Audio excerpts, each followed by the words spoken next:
all these people who have achieved excellence in one or more areas of life, they learned about the same concept and then they applied it. And that's why they were able to be successful, because they learned it and then they applied it. They took action, okay? And so that's the thing. They took action. They stopped procrastinating. They stopped the wishful thinking. They stopped the hope on a rope dope and they started taking action. So the people who get introduced to the universal laws through different books, movies, or concepts or teachers, they often get introduced to one subset or one little universal law and go, oh, that's it. But they miss some key big points. And if you're wondering, like all these successful people who really know how to use the law of delight but didn't know what the name of it was, the proof is out there for you to look at. If you look at the world's greatest delight makers, they're the performing artists, they're the innovators of technology like Steve Jobs and the iPhone. They're the creators and visionaries of new ideas. They're the creators and visionaries of new philosophies. They're the people who are at the very forefront. There are people like Walt Disney who create entire new worlds for us to experience and delight in.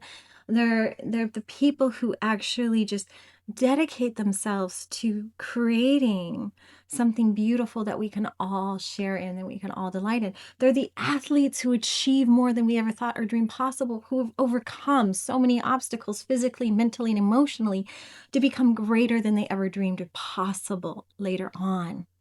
Now, in my first book, Delight, An Enlightened Path to Transforming Your Life Spontaneously, I talk about how every single sacred text I read, and I actually give you key details, every single culture, every single religion and philosopher that I studied, how many times they mentioned delight in their books or in their work, how often they mention it, why they mention what they said, the quotes. I give you quotes, I give you experiences, I give you detailed information about why I believe the law of delight is the key to enlightened living.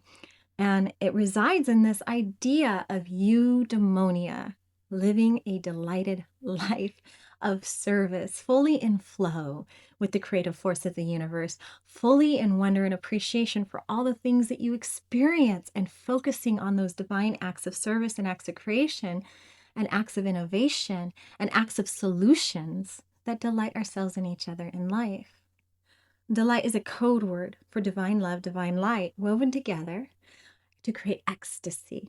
Divine love, divine lights, divine masculine, divine feminine energy. And it has to be balanced, it has to be connected, and it has to be integrated.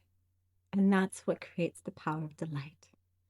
In my movie, The Law of Delight, I give you the basic teachings on how all of this works.